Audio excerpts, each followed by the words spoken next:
and we have to really escalate the noise we make so that we'll be heard.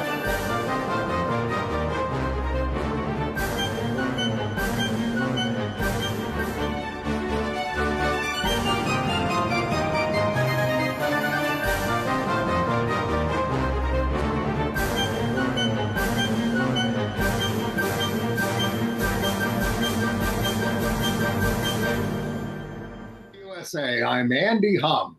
And filling in for Ann Northrup, I am Chris Cooper. Nice to have you back, Chris. We'll talk to you in a minute. Did you have an interesting summer? Oh, slightly busy. Well, let's go to the headlines first. All right. Some good news out. LGBTQ candidates have advanced in Utah and Tennessee.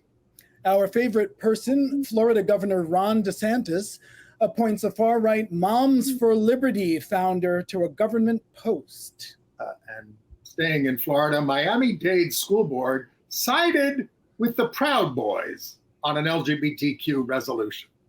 Meanwhile, federal judges in Georgia and Florida reverse decisions protecting gender-affirming care for minors. California establishes the nation's first Transgender History Month and passes a slew of pro-LGBTQ bills.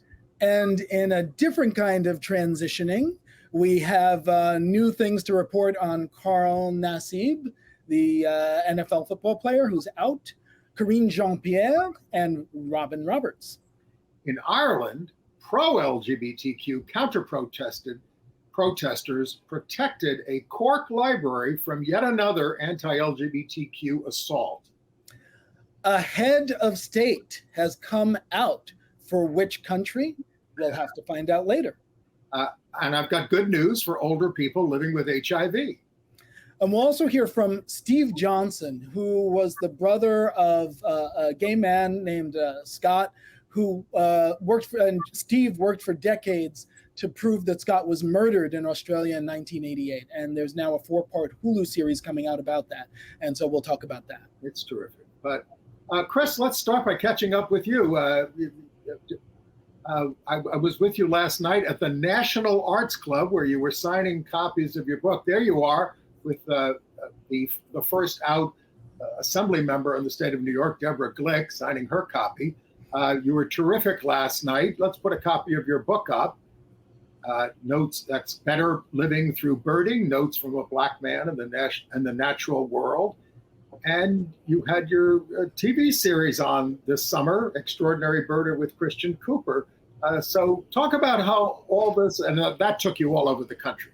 So talk about how this has all gone for you and how it's changed your life.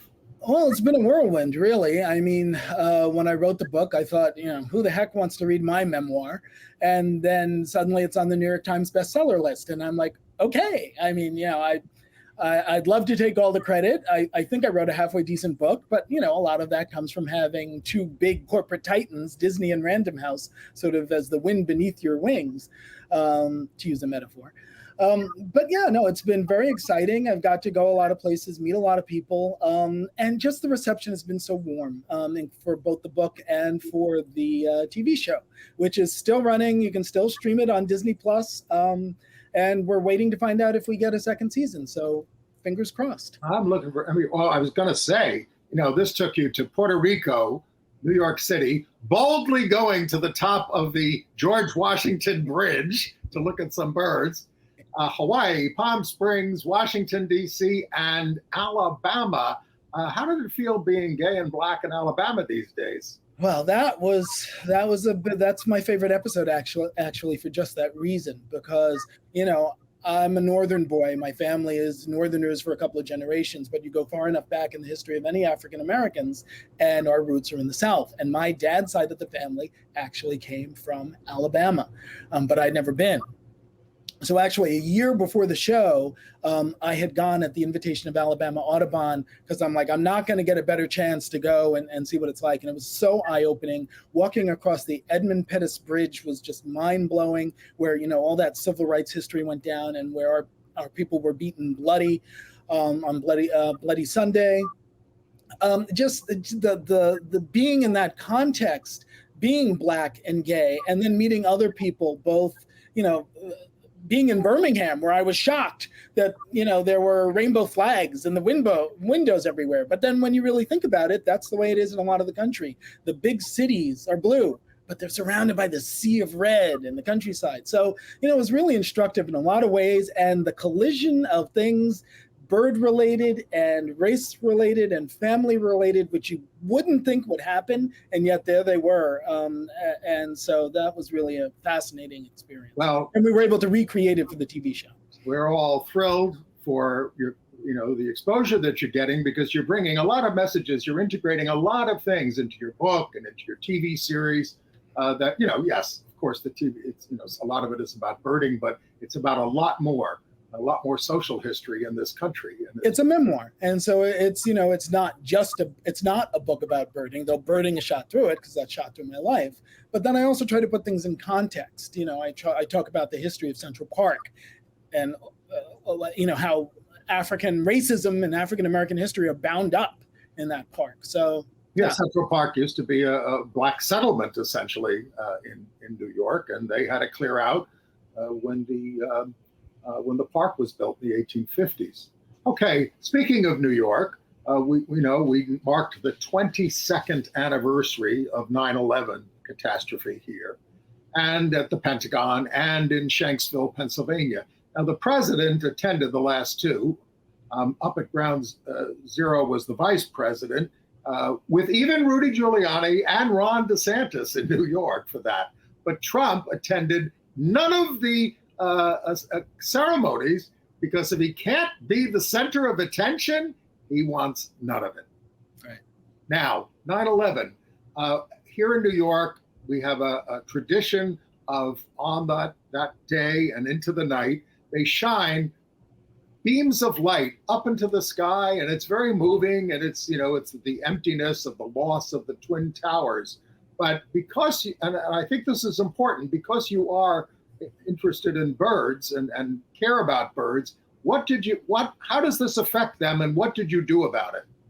Well, it's interesting because 9/11 happened right at the peak of the fall migration when birds are heading south, particularly songbirds, and a lot of the songbirds migrate at night. And they navigate by the stars, and they can become disoriented by bright light sources like, wow, those two beams of light shining up into the sky, which, touches all of our hearts. But it was actually potentially turning into a major bird killer during migration. So New York City Audubon, of which I am, full disclosure, a board member, this is before my time though, worked actually with the Tribute and Light people who put on that display every year. Instead of fighting about it or suing each other or whatever, they devised a way to work together so that volunteers from New York City Audubon go there at night and monitor the density of birds. They count physically all night. Volunteers are staying there, counting how many birds. When the density gets too great and the birds are trapped and swirling around in those lights, they'll turn off the lights for 20 minutes to allow the birds to disperse, and then they'll turn it back on. And so that was one of the few nice things to come out of 9/11, is just that nod to human cooperation on the behalf of not making more death come out of 9/11. Really wonderful. And in fact, New York City Audubon is fighting for a lights out initiative to turn off lights in buildings throughout New York City. So if you're a New York City resident, that's something you can support now, is that new law. And in any city you live in, fight for lights out laws and initiatives that get people to turn out lights, unnecessary lighting in their buildings at night during migration. Turn out the lights and don't let the door hit you from behind. Okay, well, let's get to the rest of the LGBTQ news and AIDS news. We've got some good news in the race for mayor of, are you ready for it? Ogden, Utah. An out guy named Taylor Knuth, Knuth, was the top vote getter and advances to a runoff on November 21st with a guy named Ben Nadosky, a member of the city council. Knuth is currently Salt Lake City's deputy director for arts and economic development and a longtime community organizer in Ogden. Meanwhile, in Tennessee, all right, I'm going to say that again. In Tennessee, a transgender activist is poised to join the Nashville Metro Council. So that's their city council in an at-large seat. Her name is Olivia Hill, and she is, get ready, a combat veteran, plumbing pipe fitter, diesel mechanic, gas turbine specialist, welder, high voltage electrician, and union shop steward. And she is poised to become that first transgender breakthrough in that state. She's 57 years old, a single parent of 2 adult children and 4 grandchildren. She'll be joining a city council whose powers have been gutted by the right-wing Republican legislature. This is what they do to Democrat cities. They just take their powers away. You know, they fire DAs, that kind of stuff. And of course, she famously won a discrimination suit against Vanderbilt University. She was the senior supervisor of the power plant, and they were trying to get rid of her because she was trans, and she won. She's completing her book chronicling her life with gender dysphoria and her transition, which began in 2018. All right, we've got a bunch of Florida stories. Let's get to one of them. Ron DeSantis, he's sinking in the polls for the Republican nomination, but he still thinks the path to victory is to run to the right of Trump. This week, he appointed the co-founder of the ultra-right-wing Moms for Liberty, Tina Descovich, to the Florida Commission on Ethics, which guarantees that DeSantis' own corruption will not be investigated. Moms for Liberty are leaders in book banning and protesting LGBTQ inclusion and discussions of race in schools. It's a grass-tops group heavily funded by right-wing plutocrats.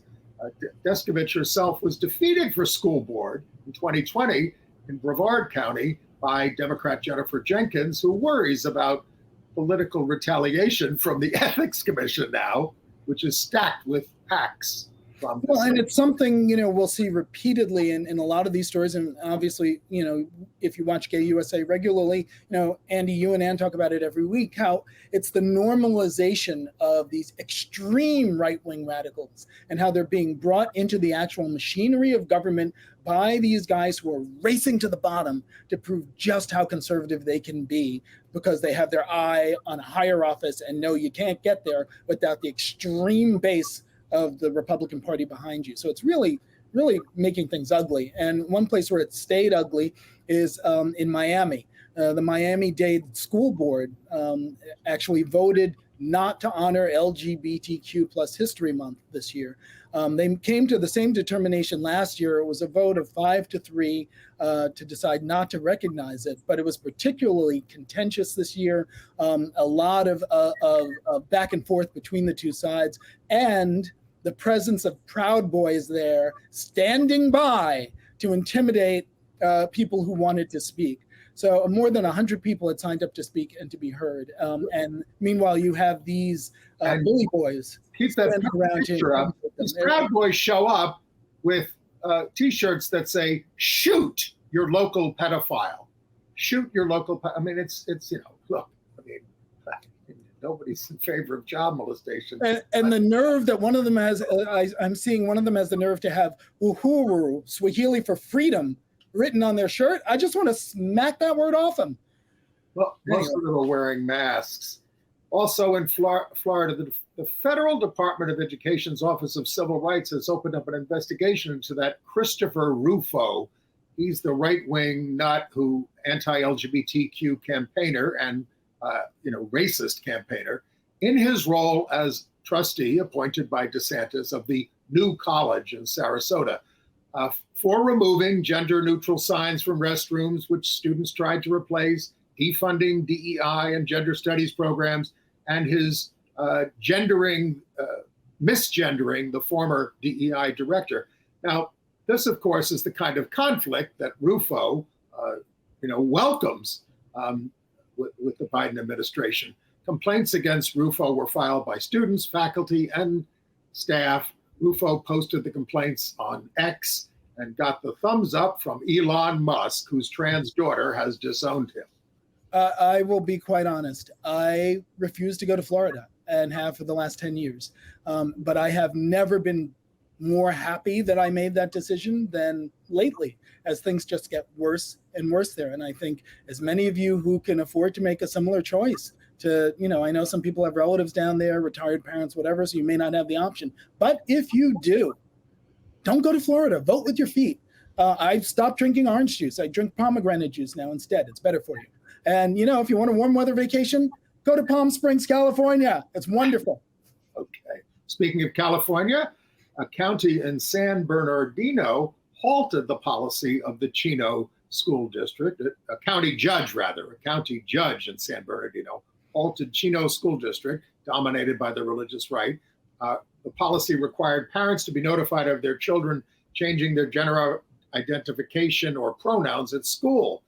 The response to the lawsuit versus Chino by the state attorney general, Rob Bonta, Judge Thomas Garza questioned how the policy protects students. You say you're doing this to protect students, or you're protecting, you know. And while we're in California, and while we're talking about students there, California lawmakers sent a whole bunch of pro-LGBTQ school bills to the governor. One of them is aimed at prohibiting school districts from banning LGBTQ-themed books and curriculum. So that's the opposite approach of Florida. That's authored by gay Assembly member Corey Jackson. It prohibits the censorship and removal of books, instructional materials, or curriculum resources that the state law requires to be reflected in instruction. Newsom is expected to sign it. There's another bill, a Safe and Supportive Schools Act, that's authored by gay Assembly member Rick Chavez-Zabur. I'm not sure if I pronounced that correctly, but I hope I did. And it mandates that teachers and credentialed staff who serve public school pupils in grades 7 to 12 annually take at least 1 hour of online training in LGBTQ cultural competency, beginning in 2025 to 2026. So in other words, they'll know something about us so that they know how to treat us with respect. Wow, shocking. And then another bill in the slew of bills that has gone over to the governor, the Senate approved or adopted by a 32-7 vote a law that requires K through 12 schools in California to provide at least one accessible all-gender restroom for students to use safely and comfortably during school hours. That was sponsored by State Senator Josh Newman. So, you know, really good things for schools happening in California, in marked contrast to places like— There are about 10 other LGBTQ bills that they passed, and I'm going to link to it in our email. You can go to gayusatv.org and sign up for our weekly emails, and we'll send you that link and a preview of the show. My favorite bill that they passed, and we did this in New York City too, it requires all single-use restrooms in businesses and restaurants to be gender neutral. I mean, I've always wanted this because you sometimes go to the back of a restaurant and there's single-use restrooms, one marked men, one marked women, and somebody's holding up one and you have to wait for your own gender thing. It's ridiculous. We all use the same restroom at home. Quite honestly, I think that was de facto happening anyway. People weren't waiting. If it was single use, they would just use whatever restroom was free. So I wasn't waiting. I got yelled at once in a while. But in California, at Cajun Valley School District, which is in San Diego County, they asked teachers there to remove LGBTQ safe space posters from classrooms. How much can you hate these kids? Yeah, no, that's Speaking of books, did you watch this video? At a Senate hearing, Senator John Kennedy of Louisiana read really sexually graphic excerpts from All Boys Aren't Blue and Gender Queer, two of the most controversial books in libraries. So if the books are banned in your library or school, you can at least find the best parts in the congressional record. All right. Well, sticking to California just a little bit longer, California lawmakers voted to end the travel ban to states with anti-LGBTQ laws. There's a lot of reasons for that. I think the main one is that there are just so many states with anti-LGBTQ laws. It's more than half the states now. It's 26 states. So yes. I think it became kind of untenable. The way they're spinning it is that it was hampering California's ability for outreach to try to counteract some of these anti-gay laws, and also hampering their ability for other state progressive policies like paying for travel for women seeking an abortion to come to California and get one from a state that has now banned abortion. So that's why they voted to ditch that. Gavin Newsom, I don't think has said how he's going to land on that. So we have to wait and see. And then also in California, there was, they declared the first Transgender History Month. And we have some video on the press conference about that. Good afternoon, everyone, and welcome to our press conference announcing a statewide Transgender History Month in the state of California. My name is Honey Mahogany. I am both the district director for Assemblymember Haney, but I'm also here in my capacity today at this lunch hour as the chair of the San Francisco Democratic Party. And let me tell you that all across this country, we have been seeing attacks on the trans community, but it's not just in other states. Even here in California, where we have a sanctuary state, where we have an overwhelmingly Democrats representing us in the Capitol, we are still seeing acts of violence, still seeing attempts at legislating against our community. And so it's really important to us that we stop spreading misinformation about the trans community and take this opportunity to actually tell the truth and educate people about who we are and what we need. And so without further ado, I want to bring forward to the stage somebody who is a champion for the trans community, someone who I've had the honor of working with for many, many years.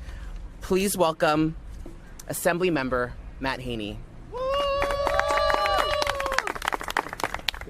Thank you so much, Honey Mahogany, for your leadership. Honey also left out that Honey is one of the co-founders of the Transgender Cultural District in San Francisco.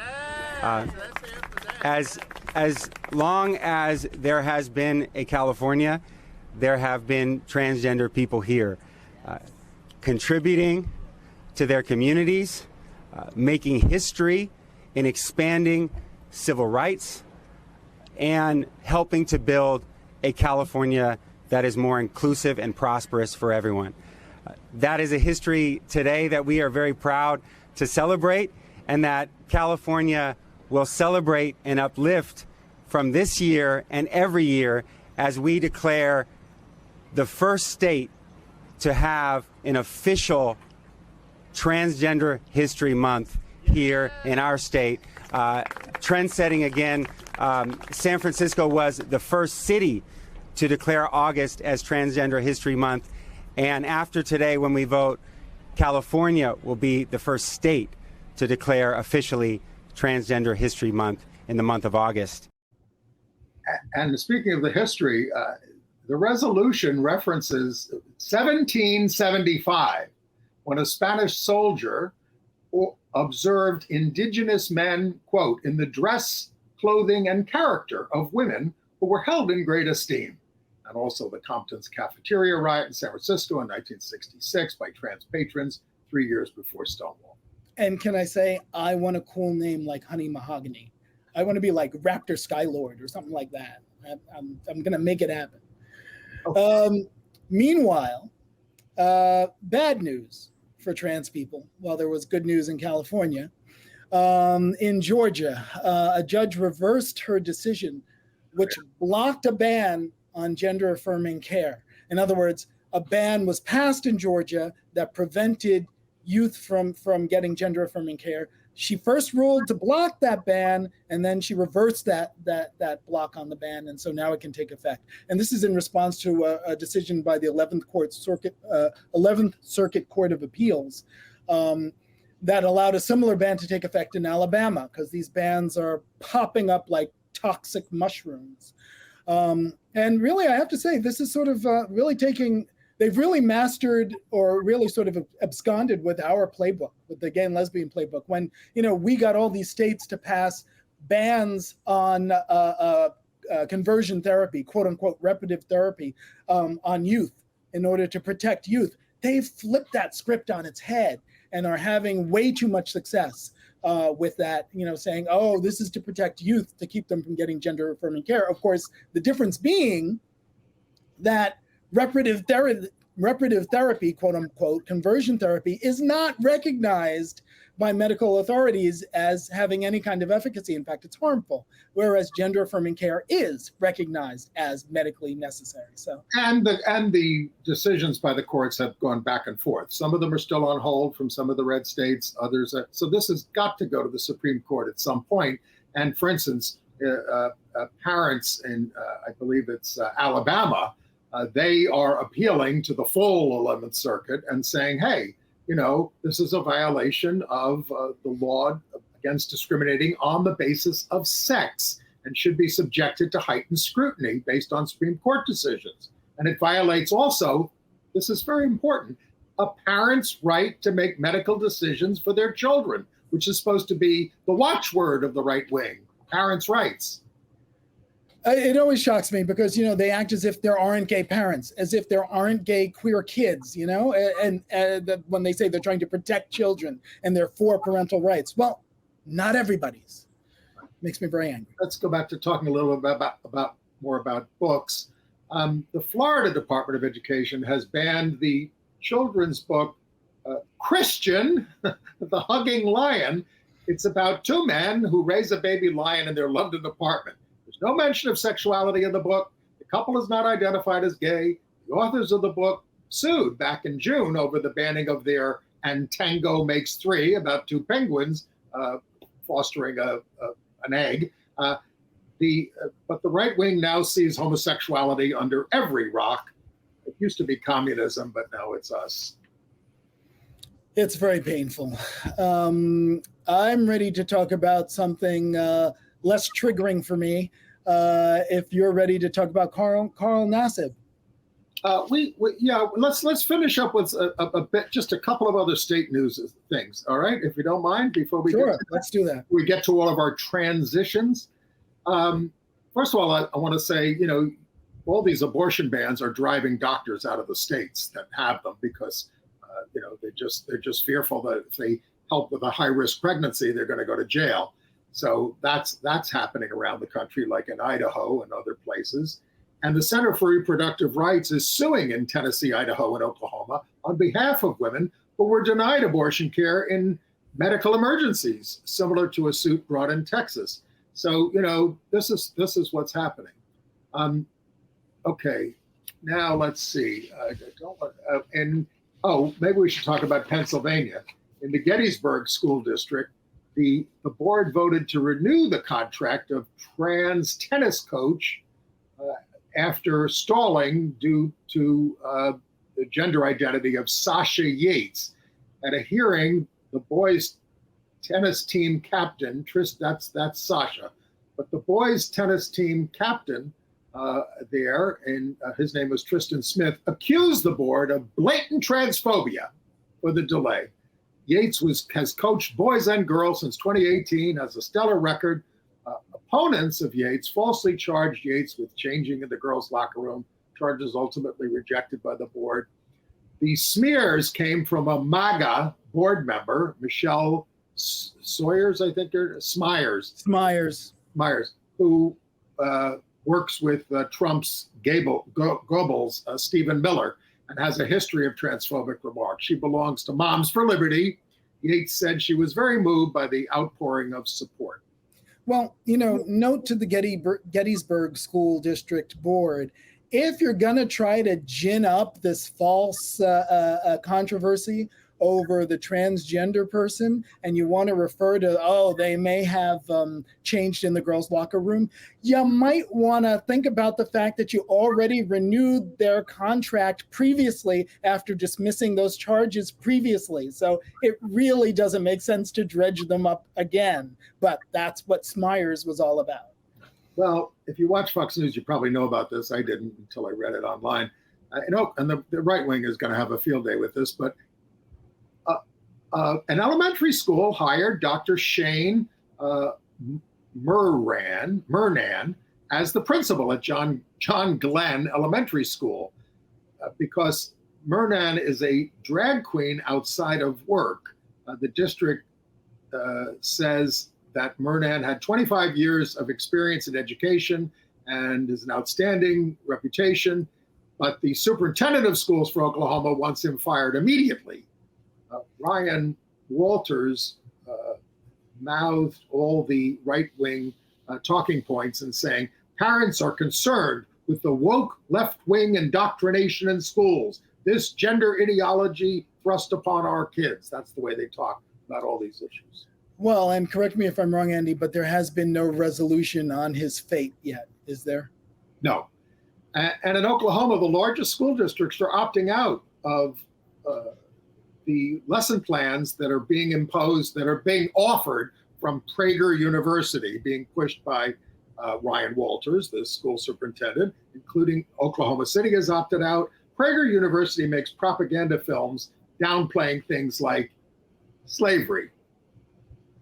Yeah, I mean, again, as I said before, this is the normalization of the extreme right wing. It's nice that there's some pushback, but the idea that an organization with no education credentials whatsoever would be accepted to provide educational materials into a school system is nothing short of astonishing, unless, of course, you happen to know how right wing the United States in red states has gotten. So. Right.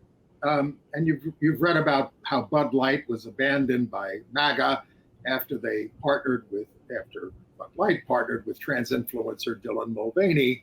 And Anheuser-Busch stock went down about 7% for the year, and revenue is down 10% of the second quarter. But Bill Gates thinks it's time to invest in the company. His foundation trust bought 1.7 million shares for $95 million.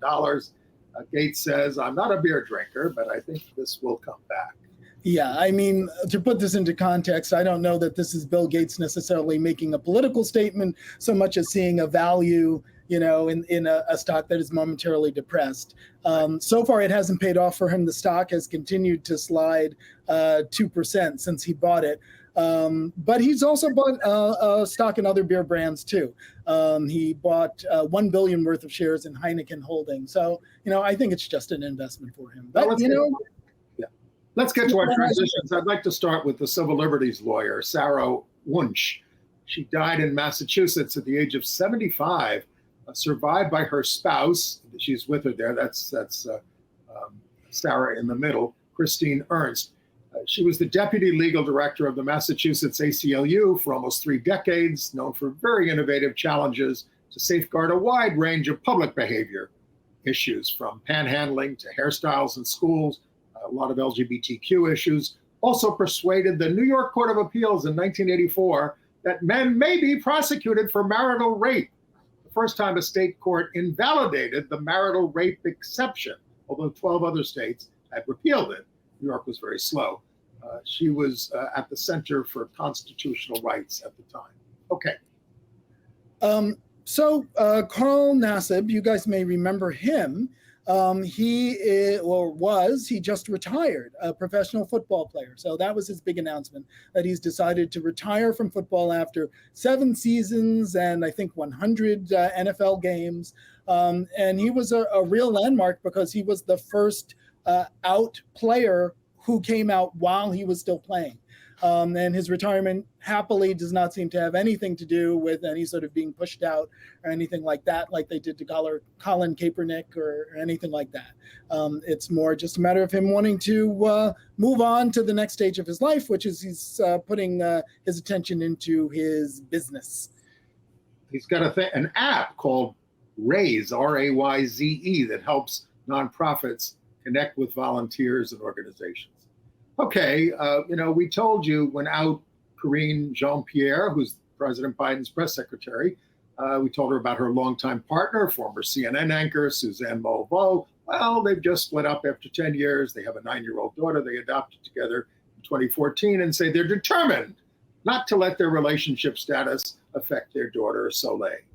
It's funny because I had a moment of a disconnect because she said, I'm a single mom who is co-parenting this amazing kid.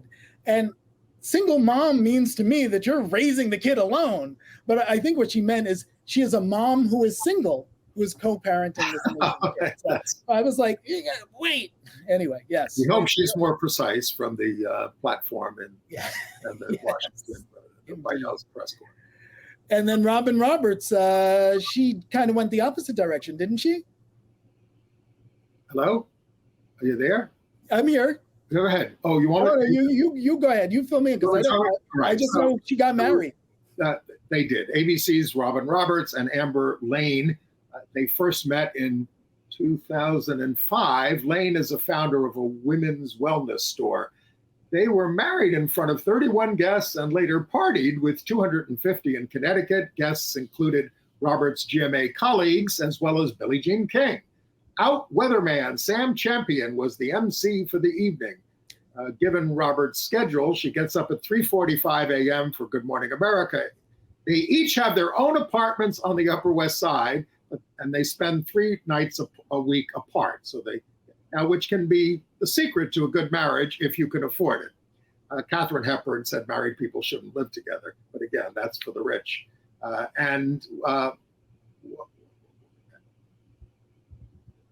Oh, okay. I'm not going to talk more about Katharine Hepburn, other than the fact that she was a lesbian and she was only briefly married to a man. Anyway, okay. International news? Sure. So Ireland is kind of facing some of the cultural vicissitudes that we're getting in this country, with attempts at book banning and stuff like that. And there's been pressure on the Irish library system to ban some books. And in fact, in Cork, Ireland, the library had been shut down by right-wing protesters twice in a row. Well, they tried to do it a third time, and they were met by hundreds of pro-library, pro-LGBTQ protesters who formed a human shield around the library to block the protesters and keep the library open so that they could perform their normal functions. And that's just a fabulous thing to see, as you can see in the photo. It was, I'm glad they're standing up to them. They're not letting the library be closed because of some protesters. That's ridiculous. All right, in the United Kingdom, the right-wing Home Secretary from the Conservative government, Suella Braverman, she's attacking the police for what she calls their activism and lack of impartiality for doing things such as dancing and fraternizing with LGBT activists at Pride. Well, and waving the Progress Pride flag, she said, that symbolizes highly contested ideologies. She seems to want to go back to the days when the police turned their backs on us when we marched past them in the LGBT marches. It's an indication that Prime Minister Rishi Sunak, who also has shifted right on trans issues, wants to run on culture war issues as he sinks in the polls. It's a familiar story. Braverman also complained that some police took a knee at Black Lives Matter protests and apologized for past institutional racism. All these things, she said, damage public confidence in the police, when the real problem, of course, is police misconduct. Well, exactly. To LGBTQ people and Black people. We were targeted for so long, both as Black people and as LGBTQ people. And so the idea that, the police showing a bit of compassion and humanity towards us is somehow taking sides is, I'm not even going to go on because it's going to make me angry. I'm trying not to get angry this show. I'm trying to stay happy and upbeat. I have a happy, upbeat piece of news coming from a country where their prime minister just came out as gay. I'm going to give you a second to guess. The country is Andorra. There are several in the world, but this is the latest one who just came out is the prime minister of Andorra, Xavier Espo. He said, "I am gay and I have never hidden myself." But this is his first public acknowledgement. He says, nobody ever asked me before. Exactly. So Andorra is one of the world's smallest microstates. It has a population of about 80,000 people. So we have cities that are bigger here in the States. But it has the world's largest duty-free. Yes, which brings in a lot of tourists. 3 other nations. On the border of France and Spain. Yes. 3 other nations currently have openly gay prime ministers. Luxembourg, maybe a little bit bigger, Serbia, and Ireland, and Latvia's current president is openly gay. And, this certainly is progress. I mean, this is a country that got marriage equality last year, preceded by civil unions back in 2004. So it's not a backward place. In Washington, D.C., at the Nigerian embassy, a coalition of the National Black Justice Coalition, Black LGBTQ lawmakers, others, they got up there and protested the arrest of more than 200 people in Nigeria for allegedly participating in a gay wedding. And these guys who were arrested face like 14 years in prison if they're convicted. So as the state delegate Gabriel Acevero, said, instead of focusing the resources of the state on ending violence and police brutality, it is instead being used to persecute queer Nigerians.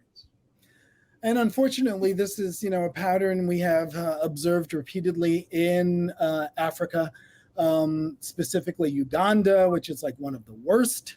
But now it's also taking root in Ghana, which had trended slightly more liberal over the last couple of years, we are told. But now they are jumping on that anti-gay bandwagon, and they are poised to pass a law that would not only make being LGBTQ illegal, which it already is, but it would make identifying as LGBTQ, so not just the activity, but identifying or advocating for LGBTQI rights, a crime. It's being pushed by the Speaker of Ghana's parliament, a guy named Alban Bagbin, and he has vowed to have this bill passed before the end of 2023. It's called the Promotion of Proper Human Sexual Rights and Ghanaian Family Values Bill. And what makes that so ironic is that, as we know, and as you know if you watch this show regularly, it's got nothing to do with Ghanaian family values, but with Mississippi family values and Alabama family values, because that's who's gone over to Africa, these right-wing religious fanatics who failed in the States and who planted the seeds of their intolerance over in Africa, where now, regrettably, well, I get that, Chris. But it's got to have, it is received. The people embrace it,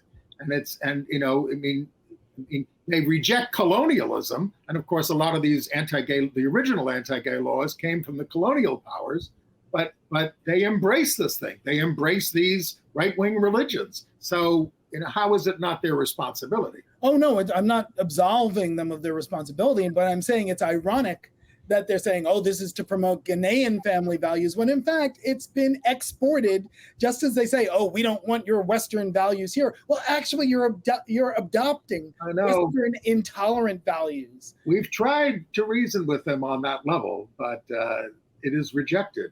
I think the homophobia is indigenous. It's indigenous, and it's also used politically, as we all know, just the way it's used here, to whip up hate to prop up somebody's political regime.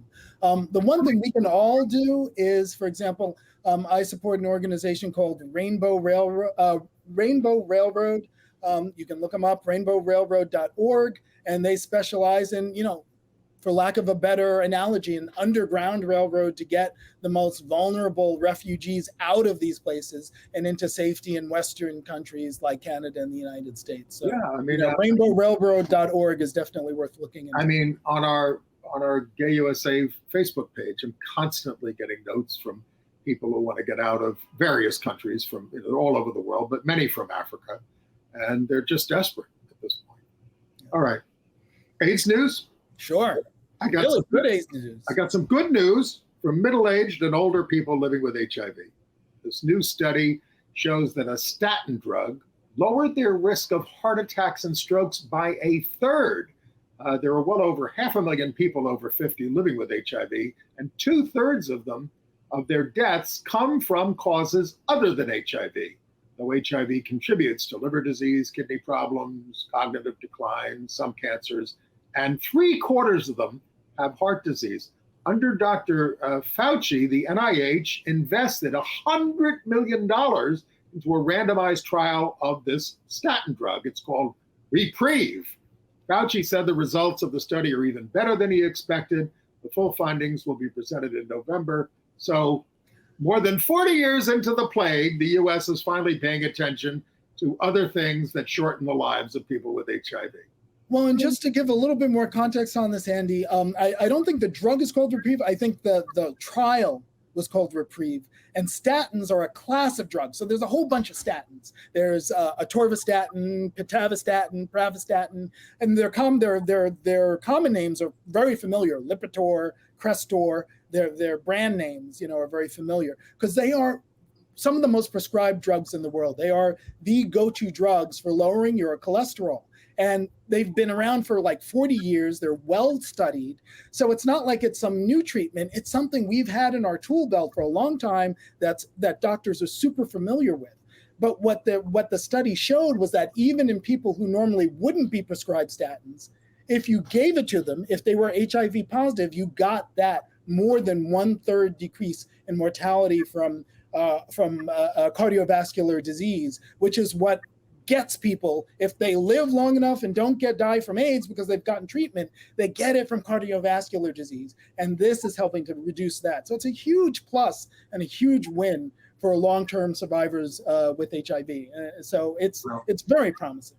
I just hope people with HIV/AIDS and the rest of us can survive the government shutdown that is looming down in Washington under Speaker McCarthy, who can't keep his caucus together, and of course has now announced the impeachment, investigation into Biden, because even though he said he wouldn't do it unless there was a vote, he's not having a vote. But anyway, this week, protesters from the AIDS service and advocacy group Housing Works protested in his office on Monday, demanding that he reauthorize PEPFAR, the longstanding program that provides aid to 15 African nations, as well as some in Asia and Caribbean, to curb and treat the HIV virus. It has saved 25 million lives, but the right-wing Republicans want to end it unless further restrictions on funding are imposed, cutting it off to any agency that so much as counsels on abortion. 7 protesters there were arrested. Thank you for being there for us. Yes, and it's important to remember that PEPFAR was actually the first George Bush's brainchild. This was one of the good things he left us. And so it's a Republican initiative. It had bipartisan support, but somehow they've managed to tangle it up in abortion where it doesn't belong. So, well, as with Tommy Tuberville and all the military appointments. Exactly. And, I have to say about that, everybody condemns Tommy Tuberville. I condemn the Senate for not getting rid of that stupid rule that one senator can block all action on something. That's nuts. But they don't want to give up their prerogatives, so they're letting Tommy Tuberville do this. They're letting him do this. Stop it. Well, hopefully this will push them over the edge and cause them to change that rule. And dare we even hope the filibuster, that will die a fiery death? I mean, so many things need to change if we are going to have a more perfect union. I was interested to read on AIDS. There's a new survey that GLAAD did. They said it's on HIV stigma, but it asked people, different generations, are you knowledgeable about HIV/AIDS? And those in Generation X, born between 1965 and 80, are the most knowledgeable. 62% say that they're knowledgeable, followed by millennials, 1981 to 96, 50%, and us baby boomers, 1946 to 64, 46%.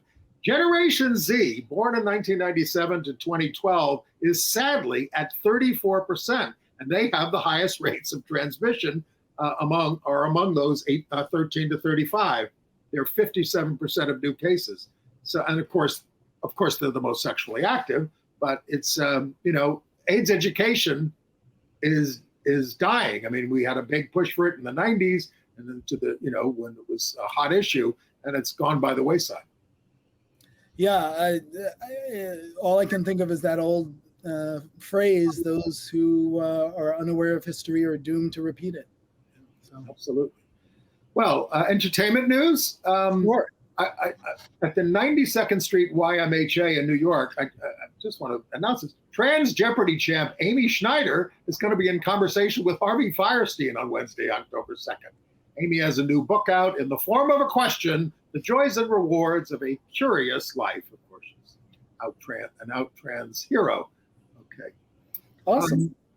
Now, I saw the first, I don't know if you've watched this. I saw the first 2 episodes at a screening. It's online now. I do not have Hulu, so I have not been able to see it. All right, let's get Hulu.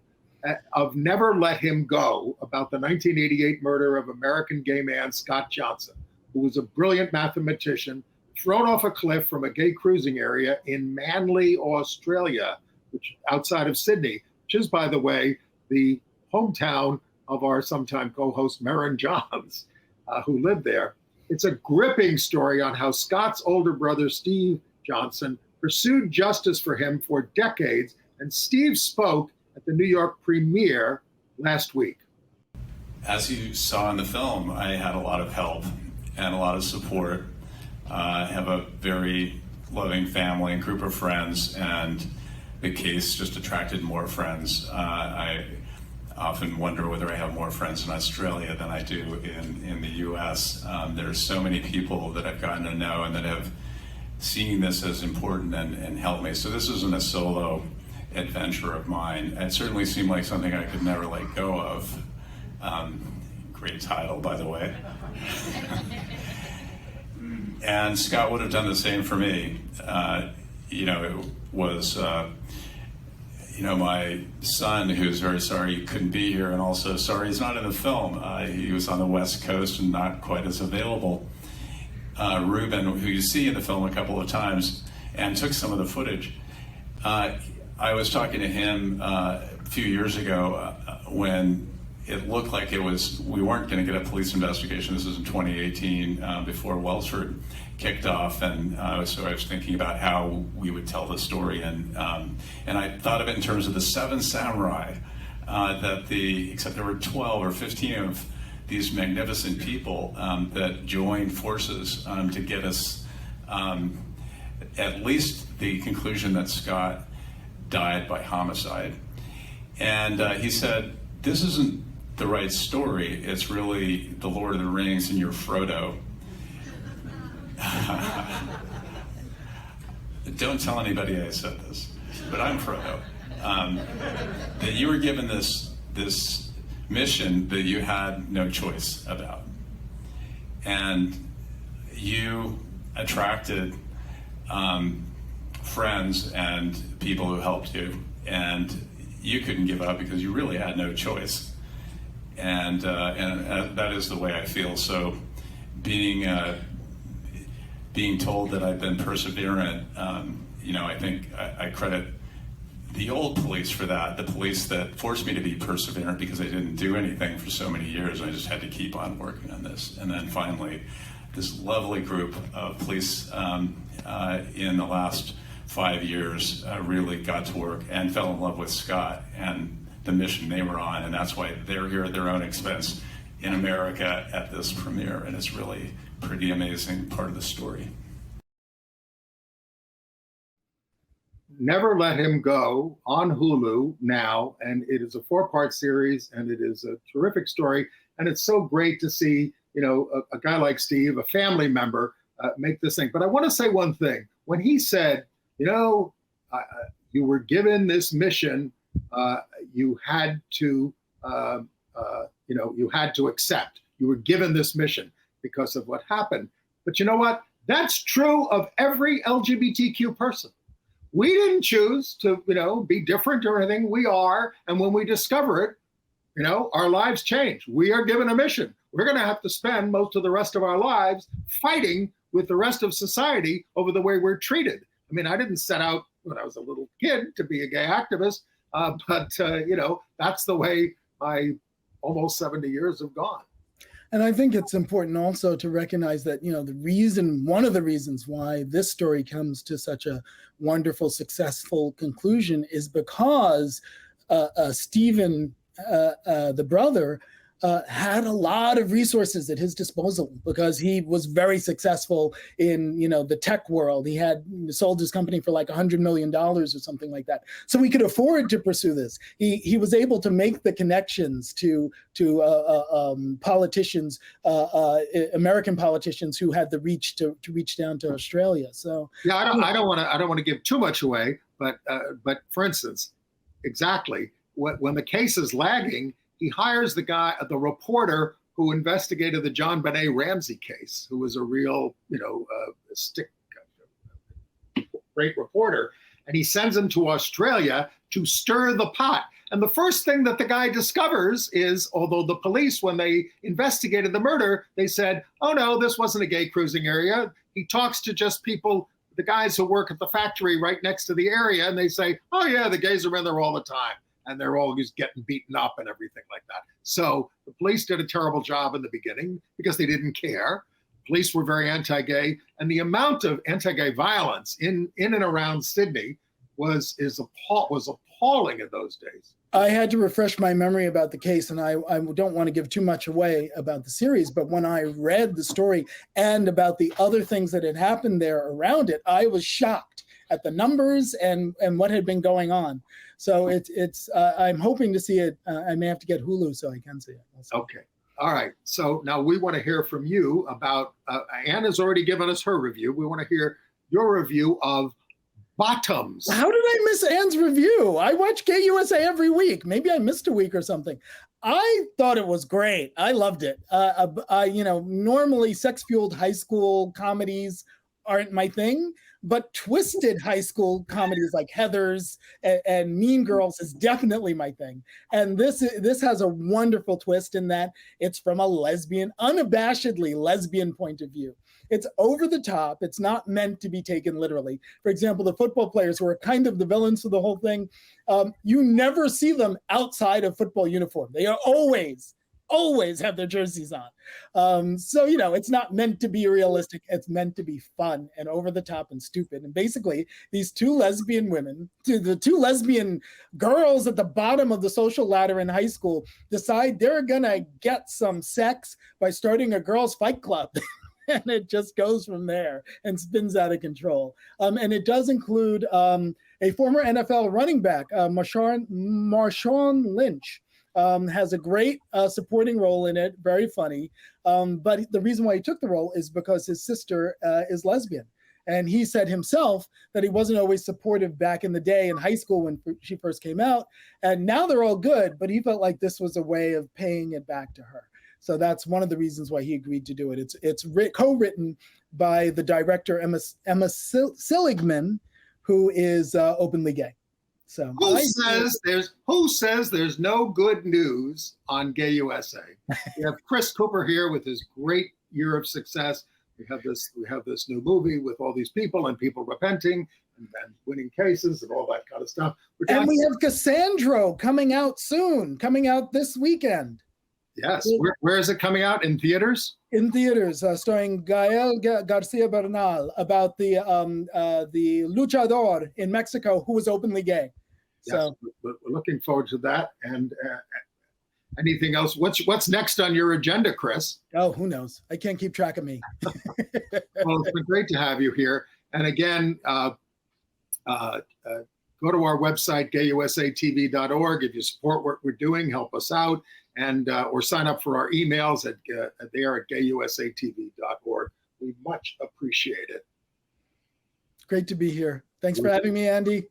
We have 10 seconds, as Amy Goodman would say. 10 seconds to say thank you for watching Gay USA. We really appreciate your spending your time with us. Bye.